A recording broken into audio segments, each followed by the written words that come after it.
Assalamualaikum warahmatullahi wabarakatuh. Bismillahirrahmanirrahim. Alhamdulillahi rabbil alamin. Wassalatu wassalamu ala ashrafil anbiya'i wal mursalin wa ala alihi wa sahbihi ajma'in.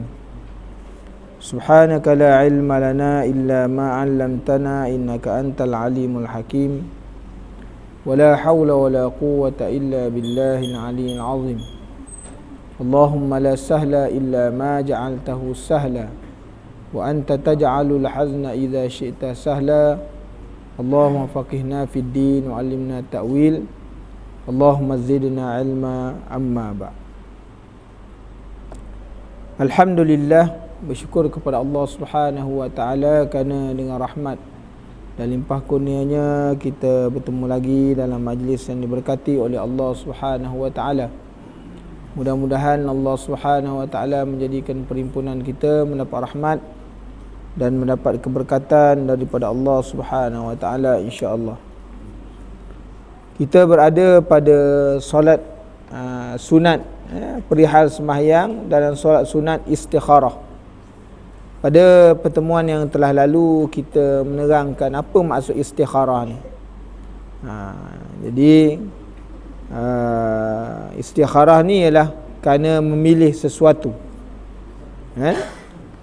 Jadi hadis yang dirujuk bahawa Rasulullah sallallahu alaihi wasallam melakukan solat istikharah ni seperti mana hadis 146 yang diriwayatkan oleh Sa'id bin Abi Waqqas.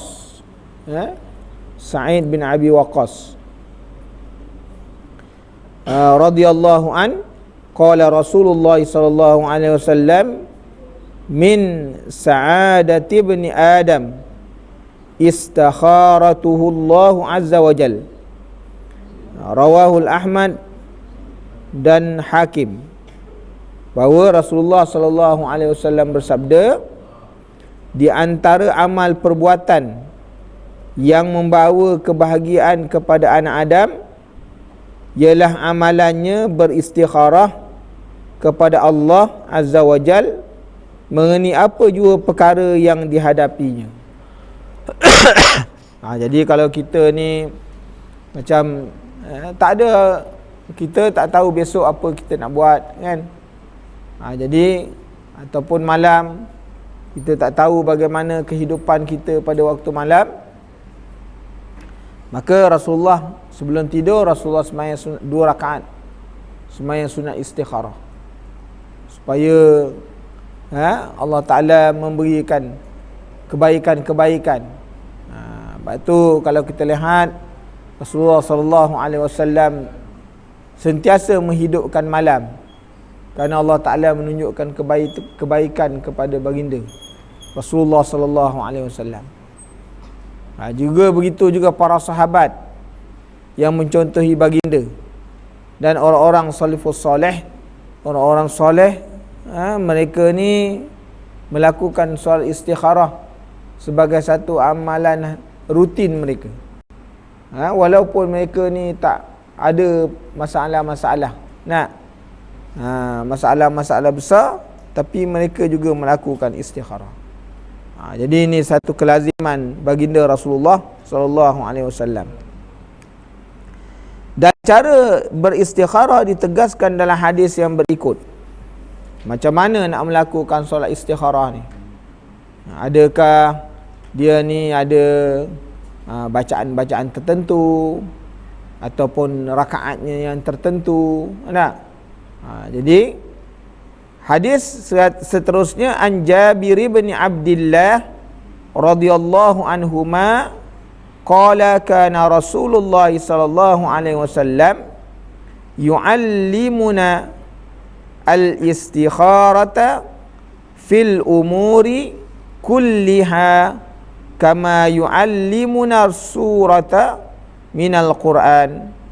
Yaqulu idza hamma ahadukum bil amri falyarka' rak'ataini min ghairil faridati summal yaqul Allahumma inni astakhiruka bi'ilmik wa astaqdiruka biqudratik wa as'aluka minal fadlikal azim fa innaka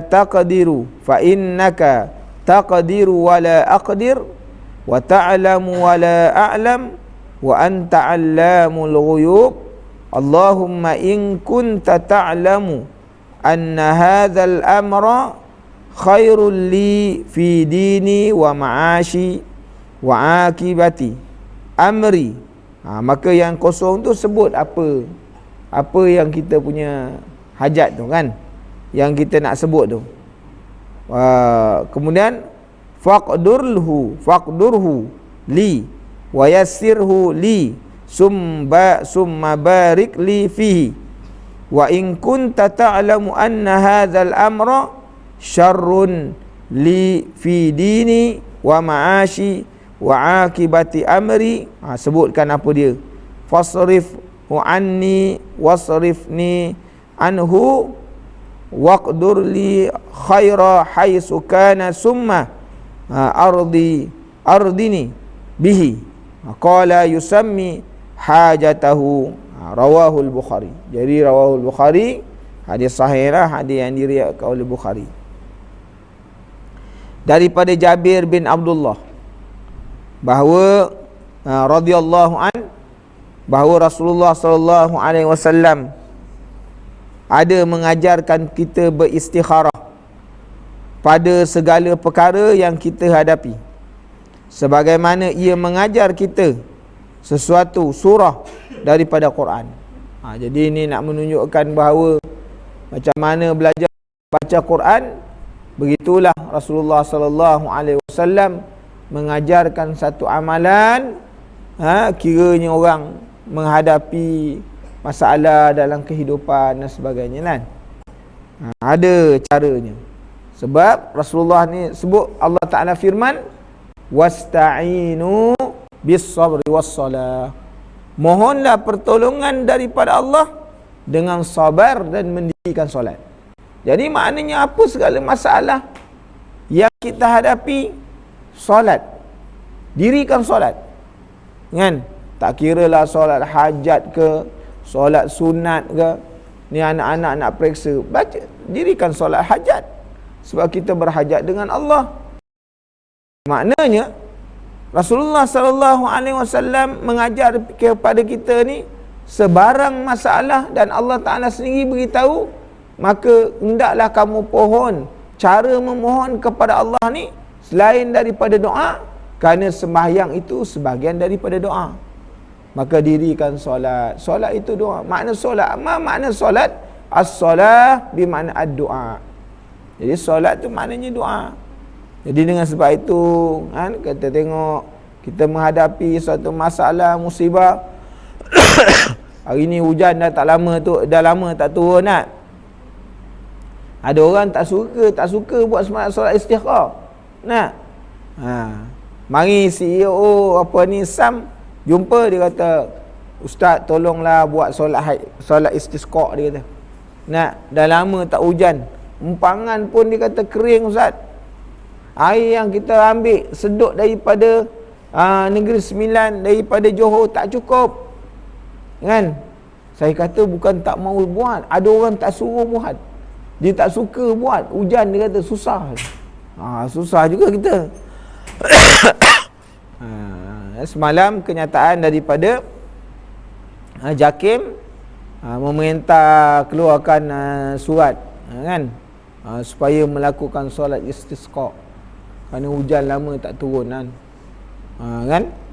Hujan tapi tak masuk ke Empang, dia hujan tempat lain, hujan kat Masjid Azim kan. Dia tak pergi sana. Itu jadi masalah kan. Kita buat solat istisqa dah baru-baru ni, dia hujan kat Masjid Al-Azim je.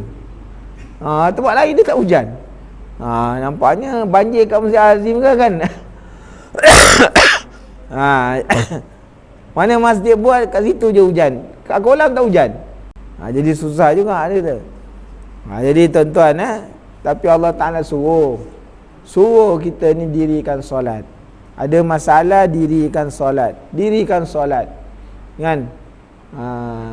Dia kata tolonglah ustaz, kan. Kita nak cakap CEO lagi afdal sebab CEO air. Saya bukan orang air. Nak cakap macam tu tak teramak pula. Kan. Dia minta tolong. Saya kata tengok kalau ada arahan baru kita buat. Kan. Kerana ada orang tak berapa suka kita buat solat istisqa ni. Dia tak bagi. Jadi susah juga kita nak buat orang tak bagi. Kan? Jadi bagaimana caranya? Rasulullah sallallahu alaihi wasallam mengajarkan kita beristikharah pada segala perkara yang kita hadapi, sebagaimana mengajar kita suatu surah daripada Quran. Sabdanya, apabila seseorang daripada kamu hendak melakukan perkara yang dihadapinya, maka hendaklah dia beristikharah dengannya, mengerjakan sunat, sembahyang sunat 2 rakaat selain daripada sembahyang fardu. Jadi nak tunjuk apa?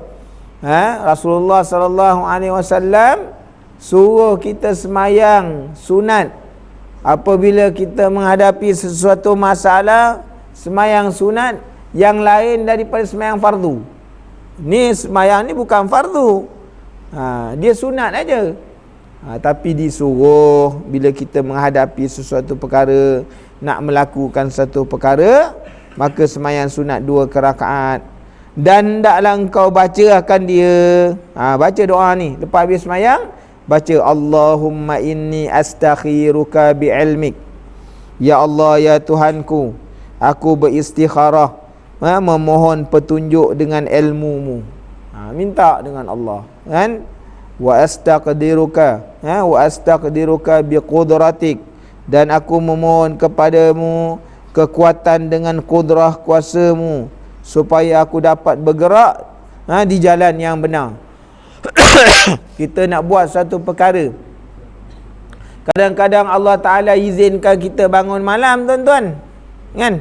Ramai orang bangun malam, tapi Allah Ta'ala tak mengizinkan kita buat taat. Bangun malam buang air kecil aja, kecil je. Allah Ta'ala tak mengizinkan kita buat taat. Tak boleh semayang. Bukan sakit, tapi Allah Ta'ala tak menunjukkan jalan untuk kita buat taat. Ramai orang yang berjaga malam tu lagi ramai. Tengok bola malam Malaysia lawan dengan Saudi, kan? Ke Saudi ke mana? Memang tengok betul lah, kan? Jadi maknanya orang boleh jaga malam-malam, sangat tengah malam orang boleh jaga. Tapi kalau nak berjaga dalam majlis ilmu, kejap je buka, dah lelap. Tapi bukan orang sini lah, kan? Orang tempat lain, kan? Jadi tuan-tuan, muslimin dan muslimat yang dirahmati Allah, Allah Ta'ala tidak menunjukkan dia punya jalan untuk kita buat taat. Kan? Berapa ramai orang tahu baca Quran? Berapa ramai orang tahu baca Quran? Dan berapa ramai yang tahu baca Quran tu baca Quran tiap-tiap hari? Dia tahu baca Quran tapi dia tak baca Quran. Dia tak baca Quran tiap-tiap hari kerana Allah Ta'ala tidak menunjukkan taat. Sebab tu dia kata, aku memohon dengan kekuatan kudrah kuasa-Mu supaya aku dapat bergerak ke jalan yang benar. Maknanya nak buat benda baik, kalau Allah Ta'ala tak gerak, kan payah. Malam ni aja tuan-tuan, berapa ramai orang ada kelapangan, kan? Bukan tempat sini je lah. Berapa ramai orang ada lapang, tapi berapa ramai orang lapang malam ni, maghrib ni, dia pergi kelas-kelas pengajian. Tak? Berapa ramai kita nak tanya? Yang ada ni lah, kan? Yang semua yang apa ni dah, kan? Tak nak cakap pun tak berapa keluar lah. Kan? Jadi tuan-tuan, muslimin dan muslimat yang dirahmati Allah, dan aku memohon kepadamu daripada limpah. Fa innaka wa as'aluka min fadlikal azim, dan aku memohon kepadamu daripada limpah kurniaanmu yang besar. Kalau Allah Ta'ala tak limpah kurnia, tak mengurniakan kita nak buat taat, bangun macam mana pun, berjaga macam mana pun, tak ada buat taat juga. Kan? Ramai orang berjaga, tuan-tuan muslimin dan muslimat yang dirahmati Allah. Orang berjaga malam tengok Manchester lawan, Liverpool lawan, ramai orang boleh berjaga tu. Tapi adakah maknanya dia berjaga tu dalam buat taat? Kalau Allah Ta'ala tak limpahkan kurnia pada dia, kan, dia tak dapat buat taat. Sebab tu kita ni bersyukurlah, kan, kerana Allah Ta'ala gerakkan kita, dikurniakan kita dapat buat taat, kan. Walaupun kita datang tidur sahaja, tak jadi masalah. Tidur tak apa, datangnya, kan, ingat zikir, rupa lelah, gitu tak? Tak apa, yang penting dia duduk dalam majlis ilmu, kan. Jadi tuan-tuan, kerana engkaulah, dia kata apa, fa innaka taqdiru wa la aqdir. Kerana engkaulah jua yang berkuasa sedang aku tidak berkuasa.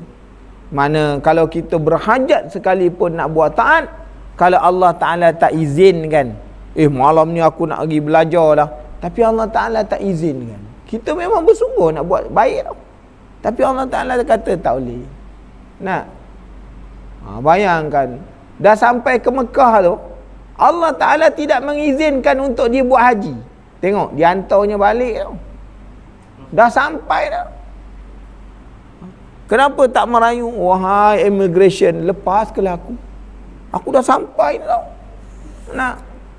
Tapi Allah Ta'ala kata tak boleh. Tak boleh. Tuan-tuan, ada Allah kata tak boleh, tak digerakkan immigration untuk luluskan. Jadi masalah, ada je masalah, ada masalah. Walaupun kapal terbang dah bawa dia dah sampai. Terbang 8 jam lamanya, sampai dah ke bumi Mekah.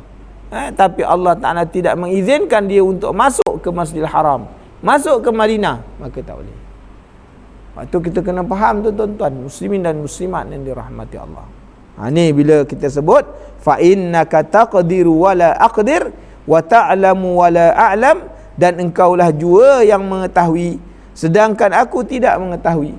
Mana apa yang Allah Ta'ala beri pada kita hari ni boleh datang, kan, dalam majlis, Allah mengetahui. Sebab apa Allah Ta'ala bagi. Orang yang tak datang, Allah mengetahui sebab apa Allah tak bagi datang. Kan kalau dia datang je asyik kena semis dengan ustaz, kan panas telinga juga, kan. Lala dia angkat kereta ustaz, dia lingkup ke belakang, kan susah juga, tak boleh balik. Jadi tuan-tuan muslimin dan muslimat yang dirahmati Allah, kan, ada hikmahnya tuan-tuan, kan, ada hikmah. Wa anta a'lamul ghuyub, dan engkaulah sahaja yang sedia mengetahui segala perkara yang ghaib. Sebab tu oleh satu perkara kita tak tahu, kita minta dengan Allah, kan, kita minta dengan Allah. Allahumma in kunta ta'lamu anna hadzal amr, ya Allah, ya Tuhanku, sekiranya engkau mengetahui bahawa perkara yang aku hadapi ini banyak baik bagiku dan agama. Maknanya khairul li fi dini wa ma'ashi, baik untuk agama dan penghidupanku, dan wa akibati, kesudahan keadaanku. Apa sebutlah apa dia yang kita nak, kan. Maka tetapkanlah dia bagiku dan mudahkanlah jalannya mencapainya untukku, serta banyakkanlah kebaikannya bagiku. Dan jika engkau mengetahui bahawa perkara yang aku hadapi ini buruk bagiku pada agama dan penghidupanku dan kesudahan keadaanku, sebut apa benda tu, kan, apa yang perkara tu, maka jauhkanlah perkara itu daripadaku. Contohnya Kita semayang sunat istikharah. Ya Allah, ni zaman gawat ya Allah. Kan? Kita pun sebut nak kerja ke nak berhenti. Zaman sekarang susah. Susah sebab apa? Bekerja jadi tak selesa. Kita kerja tak selesa. Sebab kita tak sama dengan sealiran. Jadi masalah. Baik sebutkan. Kalau sekiranya kerja beri kebaikan untuk agama dan dunia, ya Allah, kau terus. Kemudian datang lagi, ya Allah, dengan sebab kalau aku berhenti dia baik untuk kebaikan dunia aku atau tak baik, kau tunjuk juga. Jadi kita minta dengan Allah, kan? Itu sembahyang tu. Dan dikata apa? Dan tetapkanlah bagiku kebaikan di mana saja kebaikan itu berada, serta jadikanlah daku redha menerimanya. Dan sabdanya lagi, dan sesudah itu hendaklah orang yang memohon istikharah itu menyebut perkara yang dihajatinya. Tempat yang lompat-lompat tu sebut apa benda. Jadi dalam Islam tu dia ajar, kan? Hatta maknanya dalam hajat, dalam nak memilih perbuatan pun Rasulullah sallallahu alaihi wasallam mengajar dan membimbing kita bagaimana cara nak buat. Itu sebabnya kehidupan orang mukmin, orang muslim ni dia adalah kehidupan yang terarah, kehidupan yang tahu, kan? Ada panduan dia, ada masalah, ada panduan dia, ada penyelesaian dia. Jadi itu tuan-tuan muslimin dan muslimat yang dirahmati Allah. Menurut Imam Nawawi rahimahullahu ta'ala, sesudah seseorang itu beristikharah dengan mengerjakan sembahyang dan berdoa, hendaklah ia melakukan apa yang terbuka hatinya untuk melakukannya dengan syarat sebelum itu ia tidak menetapkan sesuatu, tetapi berserah bulat-bulat kepada Allah untuk menentukannya. Jadi kalau kita sembahyang istikharah ni tuan-tuan, kita jangan menetapkan dulu, kan? Besok nak pergi kerja, confirm. Kita dah tetapkan. Ni benda yang kita belum menetapkan. Terbuka hati kita nak buat ke tak nak buat ke, kan? Jadi dengan sebab itu kita serah pada Allah Ta'ala, kan? Jangan kita berserah bulat-bulat menetapkan sesuatu. Jadi kalau dah tetapkan, tak payahlah buat istikharah macam tu, kan? Kerana istikharah ni tujuannya supaya Allah Ta'ala tunjukkan mana yang lebih baik. Nak pergi ke tak nak pergi, tunjuk mana yang lebih baik. Kalau rasakan Allah Ta'ala nak tunjukkan tak pergi lebih baik, maka kita rasa berat hati je.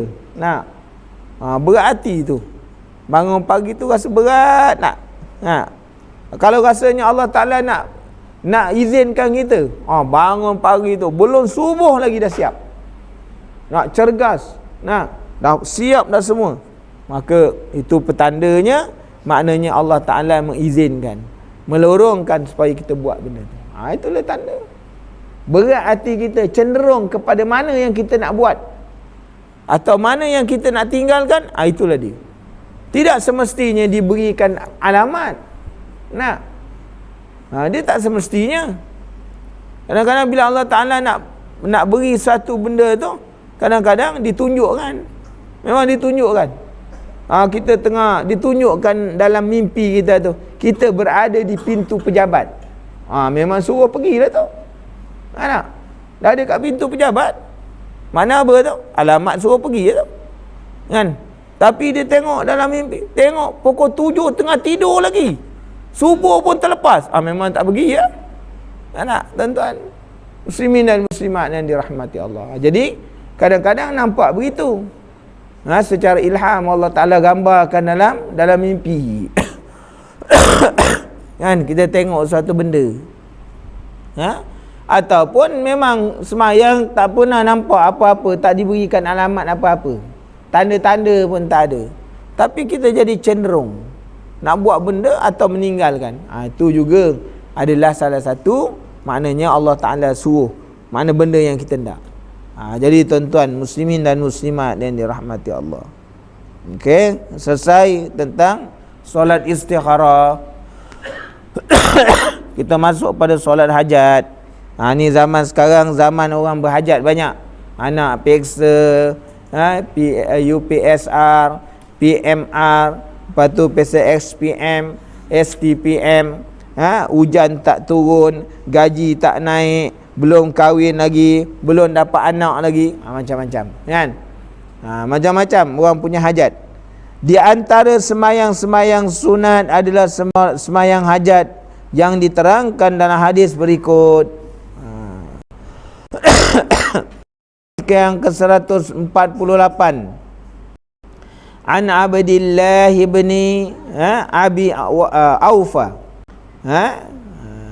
An Abdillah ibni Abi Aufa radhiyallahu anhuma qala Rasulullah sallallahu alaihi wasallam, man kanat lahu ila Allah hajatan au ila ahadin min bani Adam falyatawadda wal yuhsinil wudu'a summa yusalli raka'ataini summa liyusni 'ala Allah wa liyudhilli 'ala an-nabi sallallahu alaihi wasallam summa liyaqul la ilaha illallahul alimul karim subhanallahi rabbil arsyil azim alhamdulillahi rabbil alamin as'aluka mujibati rahmatik wa azaima maghfiratik wal ghanimata min kulli bir was salamata min kulli ism la tada' lana zamban illa ghafartah wala hamman illa farrajtah wala hajatan hiya laka ridha illa qadaitaha ya arhamar rahimin. Rawahu Tirmizi. Satu hadis diriwayatkan oleh Abdullah bin Abi Aufa bahawa dia telah bahawa bersabda Rasulullah sallallahu alaihi wasallam, sesiapa yang ada satu hajat kepada Allah. Itu yang timbul dalam solat hajat tu. Sebab siapa yang ada berhajat dengan Allah atau seseorang daripada anak Adam, dia tak berhajat tapi ada dengan maknanya dia berhajat pada seseorang daripada manusia. Mungkin besok dia nak jumpa orang ni, nak dapatkan projek ke, nak mohon kerja ke, ataupun kenaikan pangkat temuduga ke. Ini dengan makhluk, tadi dengan Allah kan. Sama ada dia berhajat kepada Allah atau kepada seorang daripada anak Adam. Ataupun nak buat pinjaman pergi bank kan, takut tak lulus, proposal tak lulus, nak kan. Maka hendaklah ia mengambil wuduk dan hendaklah ia berwuduk dengan cara yang baik. Ambil wuduk secara sempurna, basuh dengan basuhan sempurna. Yang sunatnya dijaga. Dalam ambil wuduk ni sunat-sunat datangkan, berkumur, masuk air dalam hidung, kemudian yang fardu, yang sunat-sunat ni buat, jangan tinggal. Itu maksudnya yang dikatakan bahawa liyuhsinil wudu. Maknanya jangan ambil yang wajib buat yang sunat-sunat, jangan tinggal. Basuh betul-betul, bukan setakat sampai kat kat siku je, lebih daripada siku. Buat betul-betul. Nak? Kemudian apa? Kemudian hendaklah ia semayang 2 rakaat. Kerana hendak ia dan hendaklah ia memuji Allah Ta'ala, dan hendaklah ia berselawat kepada Nabi SAW. Kemudian hendaklah ia berdoa dengan hajat, dengan membaca makna sebelum kita lepas habis semayang, kita puji Allah Ta'ala dulu. Itu waktu kita baca alhamdulillahi rabbil alamin hamdash syakirin. Jangan baca hamdan syakirin, salah. Kalau berdoa tu jangan baca hamdan. Dia hamdash syakirin. Sebab ada adil lam kan. Jangan baca hamdan. Hamdan tu orang. Kan? Kalau berdoa jangan salah baca. Banyak kita dengar orang baca salah. Hamdan syakirin, hamdan ghafirin. Mana betul begitu? Nah, salah dia sudah bacaan. Baca hamdash syakirin. Hamdash rahimin. Contohlah. Jadi yang dalam doa kita tu hamdash syakirin, alhamdulillahi hamdash syakirin, ataupun alhamdulillah ni'matahu kan, yang kita baca tu dalam solat, yang kita baca dalam hamdash syakirin yuafi ni'amahu wa yukafi'u mazidah, ya rabbana lakal hamdu kama yanbaghi li jalali wajhika wa 'azimi sultanik, Allahumma salli ala Sayyidina Muhammadin salatan tunjina. Dia tak ada min. Salatan tunjina biha min jami'il ahwali wal afat. Jadi kena baca tu kena disemak balik supaya jangan salah. Juga kita baca dalam Allahumma jammilna bil afiyati was salamah wa haqqiqna bit taqwa wal istiqamah wa a'izna min mujibatin nadamah fil hali wal mal. Banyak orang baca mal, hali wal mal. Hali wal mal salah. Dia hali wal ma'al, bukan mal. Baca ma'al, bukan mal. Hal keadaannya dan hartanya. Mana boleh? Kan? Dia hali wal ma'ali. Banyak orang baca salah. Ustaz pun baca salah. Nah. Kita yang tak ustaz ni start habis terus. Amin dia. Kan? Bacanya salah. Kan? Jadi hati-hati tu. Doa salah macam mana baca doa salah. Jadi gitu. Mana puji Allah Ta'ala dulu, selawat kepada baginda Rasulullah sallallahu alaihi wasallam. Kemudian apa? Berselawat kepada Nabi.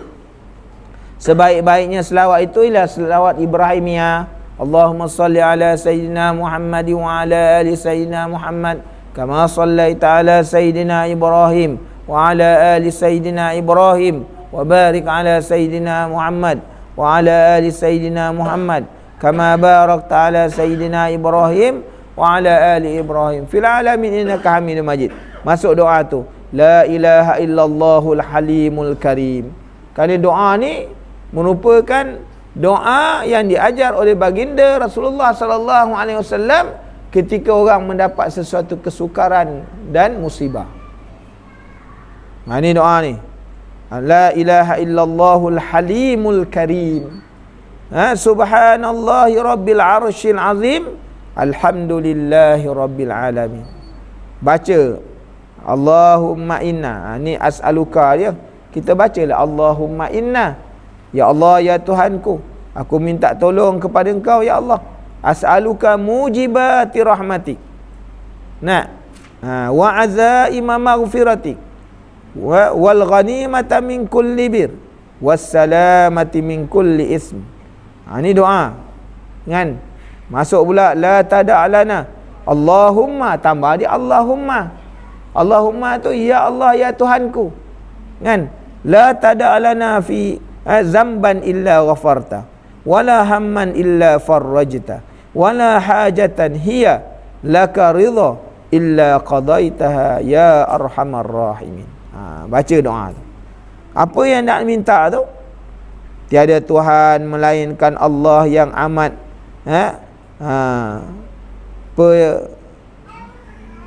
penyabar lagi amat mulia. Maha suci Allah, Tuhan yang berkuasa, yang mempunyai arasy yang besar. Segala puji tertentu bagi Tuhan sekalian alam. Aku memohon taufik kepadamu ya Allah untuk mengerjakan perkara-perkara yang baik yang menyebabkan aku beroleh rahmatmu. Itu as'aluka mujibati rahmatik. Allahumma inni. Kalau baca ramai, Allahumma inna. Allahumma inna nas'aluka. Jangan as'aluka juga. As'aluka tu dhamir khitabnya ialah untuk maknanya ana, untuk saya. Jadi nahnu lah guna nahnu. Ya Allah, ya Tuhan kami. Allahumma inna Allahumma inna, ya Allah, ya Tuhan kami. Allahumma inna nas'aluka, kan, nas'aluka mujibati rahmatik wa azaima maghfiratik wal ghanimata min kulli bir. Ya Allah, ya Tuhanku, aku mohon kepadamu rahmat, taufik, kepadamu aku untuk mengerjakan perkara yang baik yang menyebab aku dapat rahmat Engkau, dan mengerjakan perkara-perkara yang wajib, wa azaima maghfiratik, kan, yang wajib yang menyebabkan aku beroleh keampunanmu. Kemudian dan juga supaya aku beruntung, mendapat faedah daripada tiap-tiap perkara kebajikan, dan beroleh selamat sentosa daripada tiap-tiap perkara yang berdosa. Ya Allah, ya Tuhanku, janganlah Engkau biarkan untukku sesuatu dosa, melainkan Engkau ampunkan, dan sesuatu kesusahan melainkan Engkau hapuskan, dan sesuatu hajat yang Engkau redha melainkan Engkau laksanakan, wahai Tuhan yang amat melimpah rahmatnya yang tiada bandingannya. Jadi itulah terbentuk doa, tuan-tuan. Dan doa ni lah yang dibaca kalau kita buat solat hajat ni. Doa baca lah. Doa ni kita baca, minta, kan. Boleh tak buat dah lepas doa ni kita masuk doa-doa Melayu? Tak kira lah, tuan-tuan, kan. Nak baca doa Melayu pun tak apalah, kan. Tapi janganlah baca macam bersajak baca doa tu, kan. Ya Allah, ya Tuhanku yang penyayang lagi maha pengasihani. Macam sajak pula. Nah, Engkaulah yang memberi dan Engkaulah yang maha pemberi. Macam sajak, kan. Jadi berdoa ni dengan dalam bentuk bersajak-sajak, kan. Nak minta dengan Allah Ta'ala ni, minta dengan cara yang baik, kan. Minta dengan cara yang baik. Ya Allah, ya Rahman, ya Rahim, Engkau yang maha pengampun dan Engkau yang maha pemberi rahmat, maka perkenankan hajat kami, ya Allah. Kami menadah tangan, mohon apa, kan. Kami berhajat kepadamu, perkenankanlah doa kami, luluskanlah anak-anak kami dalam peperiksaan yang akan dihadapi. Masuk sajalah, kan. Minta tuan-tuan. Okey. Hadis ini juga diriwayatkan oleh Ibnu Majah, dan tambahan di hujungnya, maksudnya kemudian daripada menyebut ya Arhamar Rahimin, hendaklah orang itu memohon apa yang dikehendaki dari perkara dunia dan akhirat, kerana permohonan yang demikian adalah dikabulkan pada saat berkat itu. Jadi tuan-tuan, Nabi ni ridha illa qadaitah ya Arhamar Rahimin, sebutlah apa hajat-hajat kita yang dalam dunia ni ataupun yang bersangkutan dengan perkara-perkara akhirat. Jadi tuan-tuan muslimin dan muslimat yang dirahmati Allah, begitulah caranya yang diajar oleh baginda Rasulullah sallallahu alaihi wasallam. Diajarnya cara semayang, diajarnya cara berwuduk, cara semayangnya. Okey, timbul persoalan, solat hajat ni berapa rakaat tak? Solat hajat ni 2 rakaat, kan. Boleh tak solat hajat ini berjamaah? Hukumnya harus. Hukum semayang solat hajat ni hukumnya harus berjamaah, kan. Harus berjamaah.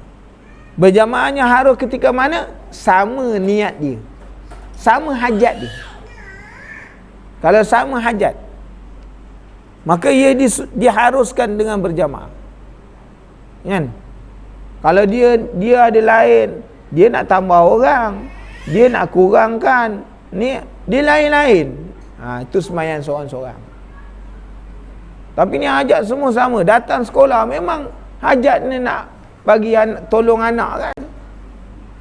Tapi dia datang sekolah, dia hajat lain pula, kan. Dia nak tolong orang lain. Jadi kemudian boleh dilakukan secara berjamaah kiranya niatnya sama. Jadi macam mana duk bacaan pula? Bagaimana waktunya pula? Tak? Waktu kalau sekiranya selepas subuh tak boleh dilakukan, sebab itu merupakan waktu tahrim. Sebab apa solat hajat tidak boleh dilakukan? Sebab hajat itu ialah kerana sebabnya terkemudian. Ada sebab baru semayang. Dengan sebab itu waktu-waktu tahrim tak boleh dilakukan. Lepas asar, ada orang semayang hajat lepas asar. Pening ke betul? Ustaz boleh tolong tak semayang hajat lepas asar? Kita nak jawab pun macam mana? Nak. Kita kata tak boleh. Lepas asar. Mak lepas asar ni waktu tahrim. Tolonglah Ustaz. Kita pun nak kata tak boleh tolong. Sebab lepas asar tak boleh. Sebab hajat itu dia punya sebab terkemudian, bukan sebab terdahulu. Kan? Sebab terdahulu ni contohnya kita semayang sunat wuduk. Dia sebab terdahulu semayang tu ada dah. Kita ambil wuduk, kemudian depan tapi semayang dah ada. Semayang sunat wuduk. Tak? Semayang tahiyatul masjid, semayang tu dah ada dah. Kita masuk masjid ada semayang. Itu maksudnya sebab yang terdahulu. Kan? Ini sebab yang terkemudian. Tak boleh pada waktu-waktu tahrim. Nah, tu satu.